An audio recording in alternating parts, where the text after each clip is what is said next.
अब यहां से स्टार्ट होता है बेटा टाइप्स ऑफ रिलेशन। सारे बच्चे हेडिंग डालेंगे।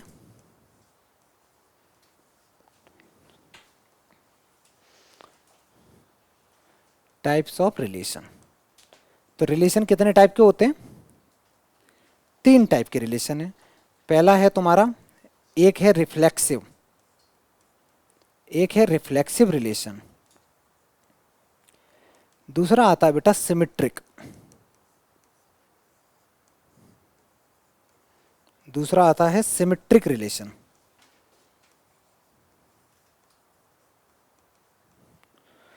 और तीसरे नंबर पे आता है transitive relation.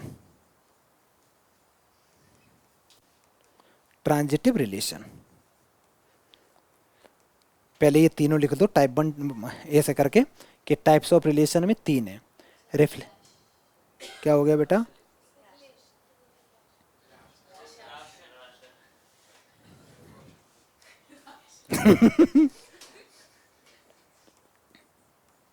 Reflexive, reflexive, symmetric और ट्रांजिटिव। ठीक है बेटा, ये 3 रिलेशन है तुम्हारे पास में। अब सारे बच्चे हेडिंग डालोगे, पहले दैट इज रिफ्लेक्सिव रिलेशन, उसके बारे में पढ़ेंगे। पहले सुन लेते हैं बेटा। देखो, रिफ्लेक्सिव रिलेशन तब कहा जाएगा, वो कहता है रिफ्लेक्सिव रिलेशन तब रिफ्लेक्सिव होगा जब ए रिलेटेड टू ए होगा। ए रिलेटेड टू ए का मतलब ये है, कहीं लिखा हो 3 रिलेटेड टू 3, मतलब 3,3 होना चाहिए, ऐसे बोल सकते हो। 4,4 होना चाहिए। यहाँ पे एलिमेंट दोनों सेम होने चाहिए, कंडीशन यही है ना रिफ्लेक्सिव की। अगर मैं आसान भाषा में बताऊं, बिल्कुल आसान भाषा में, तो तुम्हारे पास अगर एक सेट है जिसके अंदर एलिमेंट्स हैं 1,2,3 और मैं इसको रिफ्लेक्सिव बनाना चाहता हूं, मैं इसको क्या बनाना चाहता हूं बेटा? रिफ्लेक्सिव। तो रिफ्लेक्सिव बनाने के लिए ए का रिलेशन ए के साथ होना ही चाहिए। ए का रिलेशन ए के साथ होना चाहिए। तो 1 का रिलेशन किसके साथ होना चाहिए? 1 के साथ। अच्छा जी, खत्म हो गया। 2 का किसके साथ होना चाहिए? 2 के साथ। और 3 का बेटा 3 के साथ होना चाहिए। ये 3 हो गए। ये 3 तो कंपलसरी है, ये 3 तो कंपलसरी है। इसके अलावा एक्स्ट्रा अगर एलिमेंट्स कुछ और भी लिख दूं, जैसे मैं लिख दूं 1,2, 1,3, 2,3, 3 को, मतलब ऐसे लिख दूं तो भी कोई फर्क नहीं पड़ता। बस इंपॉर्टेंट क्या है, ये तो 3 होने ही चाहिए। बाद में लो मैंने लिख भी दिया एक 1,2, तो इससे कोई फर्क नहीं पड़ता। ये समझ में आया बेटा? तो रिफ्लेक्सिव रिलेशन में क्या इंपॉर्टेंट ढूंढोगे तुम, कि अगर जितने एलिमेंट्स इसमें हैं सेट में, उनका खुद का वो होना चाहिए 1,1, 2,2, 3,3। अगर मान लो यहाँ होता 1, 5, 8, तो हम मैं क्या ढूंढता यहाँ? 1,1, 5,5, 8,8। अगर ये है तो वो पक्का रिफ्लेक्सिव है, पक्का रिफ्लेक्सिव है। ट्रांजिटिव है, सिमेट्रिक, वो उसकी हम बाद में बात करेंगे। तो एक काम करो, ये जल्दी से लिखो। तो इतना पहले जल्दी से ये लिखो। हाँ बेटा, 1, 1, 5 और 8 है। हाँ बेटा, तब भी नहीं होगा, तीनों होने चाहिए। 1, 1, 5, 5, 8, 8 तीनों होने चाहिए। अगर 5, 5 और 8, 8 है, 1, 1 नहीं है, तो भी रिफ्लेक्सिव नहीं होगा। ठीक है, तीनों ही होने चाहिए। मैं एक क्वेश्चन लिख रहा हूं, तब समझोगे। पहले अच्छे से क्वेश्चन लिख लो बेटा। लिखने के बाद में तुम्हें बस देखो क्या दे रखा है, सेट क्या दे रखा है, 1, 2, 3, एक सेट दे रखा है। उसने 3 डिफरेंट डिफरेंट रिलेशन बना के दे दिए। अब 3 रिलेशन में तुम्हें ये बताना है कौन कौन सा रिलेशन है। अक्षत बताओ, पहला वाला रिलेशन तुम्हें दिख रहा है, तो हमें क्या ढूंढना है रिलेशन में? सिर्फ ये ढूंढना है 1, 1, 2, 2, 3, 3 होना चाहिए। 1, 1, 2, 2, 3, 3 है, बहुत बढ़िया। तो ये रिलेशन हो गया, डन। ठीक है, दूसरा जस बताएगा, ये वाला जस रिलेशन होगा कि नहीं? इसमें सिर्फ 1, 1 आ रहा है, 2 चीजें मिसिंग है बेटा। एक तो 2, 2 मिसिंग है, 3, 3। और मैंने बताया था कि जो भी मेरे पास में सेट दे रखा वो तीनों ही होने चाहिए। अगर 3 है तो 3 होने चाहिए। अगर इसके अंदर में 4 एलिमेंट हैं तो चारों के सेम एलिमेंट होने चाहिए। जैसे मान लो यहाँ होता 1, 2, 5, 1, 2, 3, 5 और होता, ठीक है। तो 1, 1, 2, 2, 3, 3, 5, 5 ये होना ही चाहिए, तभी हम उसको रिफ्लेक्सिव बोलेंगे। तो इस केस में अब तुम क्या बोलोगे? नो, ये रिफ्लेक्सिव नहीं है। अब कोई पूछेगा क्यों नहीं है, तो इसको ऐसे नहीं करोगे, नो करके थोड़ी नहीं आ जाओगे। इसको प्रॉपर ऐसे लिखोगे कि इसके अंदर में 2,2, 2,2 does not belongs to R2। मतलब ये है ना, ये R2 का मतलब है रिलेशन 2। मतलब 2,2 यहाँ पे बिलोंग नहीं कर रहा है, लिखने को तुम 3,3 भी लिख सकते हो, ठीक है। तो अगर ये बिलोंग नहीं कर रहा, therefore it is not reflexive, ये रिफ्लेक्सिव हो ही नहीं सकता। अच्छा, थर्ड वाले की बात करते हैं, थर्ड में क्या है, सिर्फ वन वन है, क्या क्या होना चाहिए। तो हम लिखेंगे इसमें कि 2,2 does not belongs to R3, therefore it is not reflexive. जल्दी करो बेटा, इतना ही लिख दोगे काम चल। सुनो बेटा, इसकी पहले डेफिनेशन लिखो तो अच्छे से। क्या दे रखा है, कहता है एक रिलेशन कोई आर है ए में, उसको सिमेट्रिक हम तब कहेंगे अगर ए रिलेटेड टू बी है, तो बी रिलेटेड टू ए भी होना चाहिए। इसको आसान भाषा में बताऊं, जैसे a comma b belongs to R कर रहा है, तो बी कॉमा ए भी आर से बिलोंग करना चाहिए। जैसे मान ले बच्चा, मैंने एक एग्जांपल दिया तुम्हें कि एक सेट ए है जिसके अंदर एलिमेंट्स हैं 1,2,3, ऐसे ले लिया मैंने, और मैं रिलेशन लिख रहा हूँ। एक मैंने रिलेशन लिखा बेटा 1,2, एक मैंने 1,2 लिखा। तो इसमें क्या होना चाहिए, वेरी गुड, 2,1 होना ही चाहिए, ये 2,1 होना ही चाहिए, ठीक है। अगर मैं और एग्जांपल लिखूँ इसमें, एक रिलेशन सपोज मैंने R1 ले लिया, R2 लिखते हैं, मैंने रिलेशन लिखा 1,2, एक लिख दिया बेटा मैंने 2,3। अब मेरे को एक चीज़ बताओ, क्या क्या और होना चाहिए इसमें। एक तो 2,1 होना चाहिए, एक 3,2 होना चाहिए। अगर ए बी है तो बी ए होना ही चाहिए। तो मैं यहाँ लिखूंगा 2,1 और एक लिखूंगा बच्चा 3,2। अगर ये हैं तभी हम उसको सिमेट्रिक बोलेंगे। अगर कुछ एक्स्ट्रा भी हैं, मान लो कुछ एक्स्ट्रा भी दे रखे हैं, 1,1 दे रखा है, तो उससे कोई दिक्कत नहीं है, ठीक है। अगर 1,1, अब मेरा एक सवाल सुनना ध्यान से, सिर्फ और सिर्फ 1,1 है तो वो सिमेट्रिक होगा कि नहीं होगा। सिर्फ और सिर्फ 1,1 है तो वो सिमेट्रिक होगा, ठीक है। एक मैं लिख ही दे रहा हूँ R3 मैंने रिलेशन लिखा 1,1 और यहाँ लिख दिया बच्चा 2,2। ये बताओ ये है सिमेट्रिक का नहीं, पक्का है 1,1 2,2 खुद में है, ठीक है। चलो जल्दी लिखो, क्या बेटा दोबारा बोलो।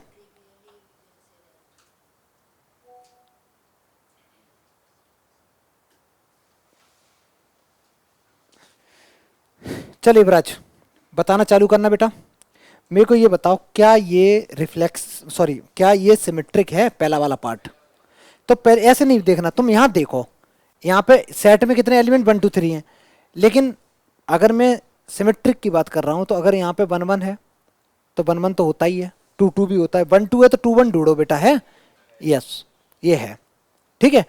अगर मैं इसी क्वेश्चन को बोलूँ, मेरा सवाल सुनना, क्या ये वाला रिफ्लेक्सिव है।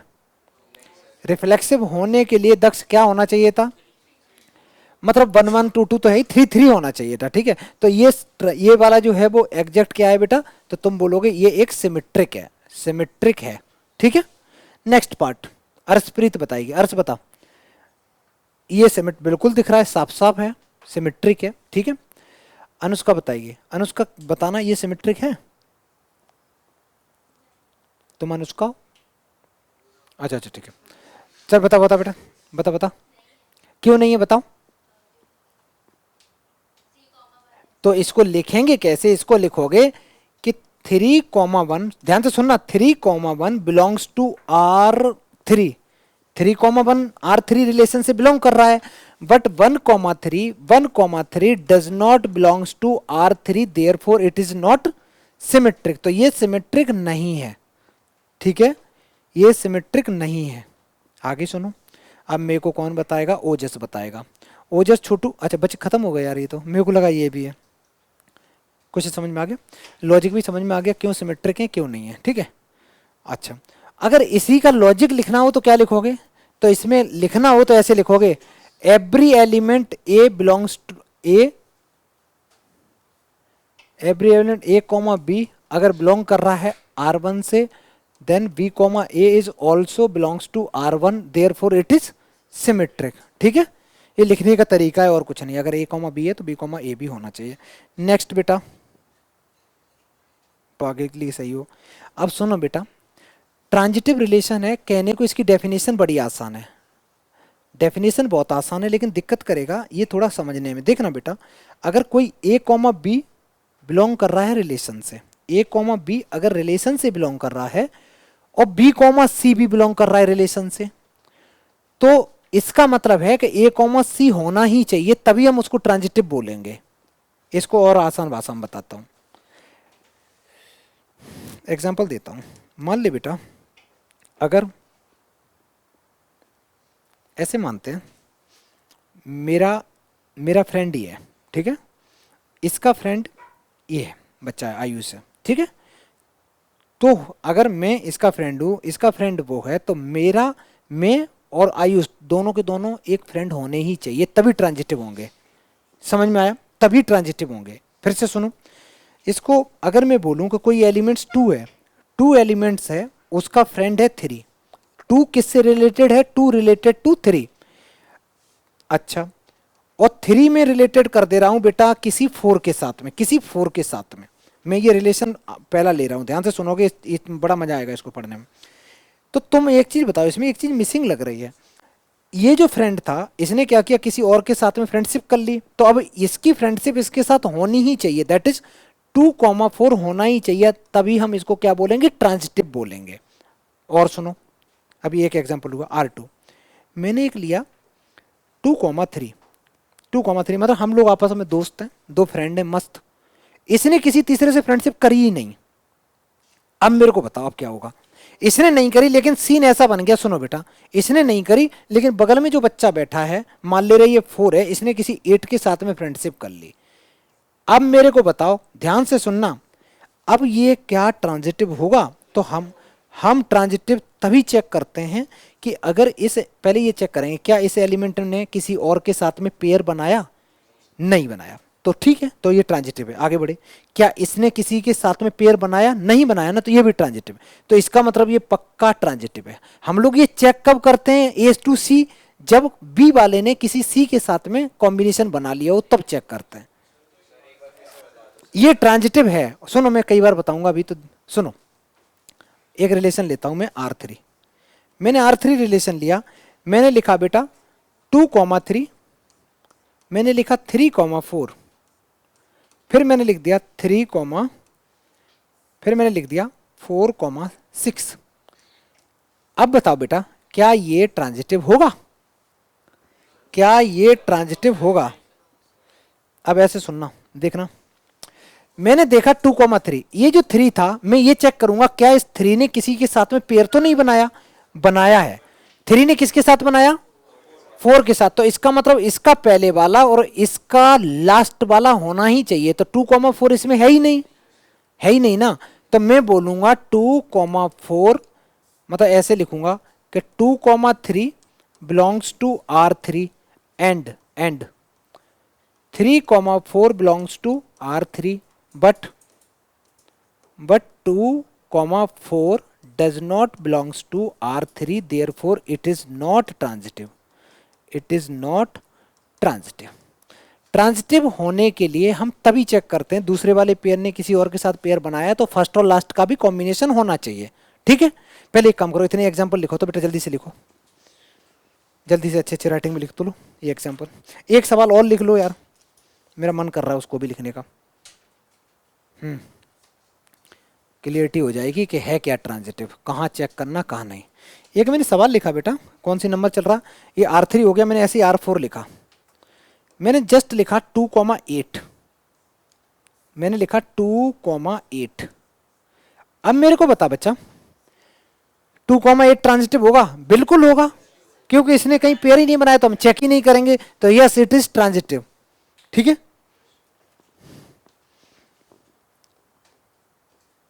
R5 1,2 2,4 1,4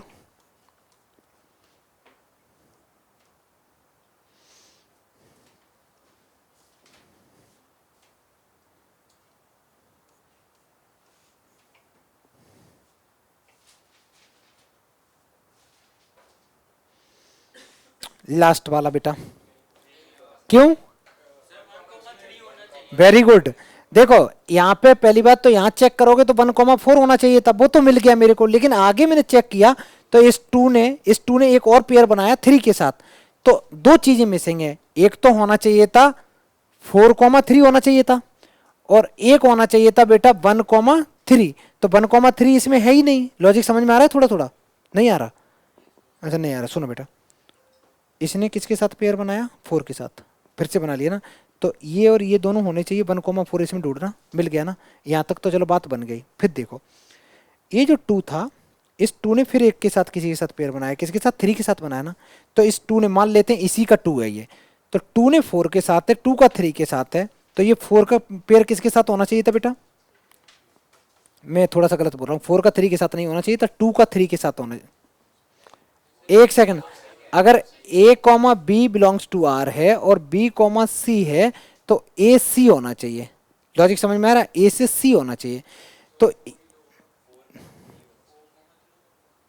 1,3 होगा बेटा। 1, पहला वाला देखते हैं ना, पहला वाला लास्ट वाला, पहला वाला लास्ट वाला देखते हैं ना। ये डेफिनेशन देखो ना, फिर आ जाओ बेटा यहाँ। अगर a comma b belongs to ये है, बी कॉमा ये, तो क्या चेक करते हैं? ए का किससे चेक कर रहे हैं? पहले का सबसे लास्ट से चेक कर रहे हैं, तो इसका पहले का यहाँ इसके हिसाब से अगर देखोगे, ये 2 ने इधर इस 2 ने किसके साथ में पेयर बनाया? 3 के साथ में, तो मैं 1 का किसके साथ चेक करूंगा? 1 का 3 के, 1 3 है ही नहीं इसमें। ऐसा करूंगा, नेक्स्ट क्लास में मैं और ढेर सारे कराऊंगा, इसमें प्रो बन जाओगे, ठीक है बेटा। अभी बस इतना सोचो कि हम लोगों ने 3 पढ़े, रिफ्लेक्सिव, सिमेट्रिक और ट्रांजिटिव। लिख लो। हाँ क्या बेटा? इसका जो लास्ट वाले का आंसर है ये रीजन ये लिख दो, 1,2 बिलोंग्स टू आर, और लिख दो 2,3 belongs to R, but 1,3 does not belongs to R. समझ में आया? देयरफॉर ये करो बेटा।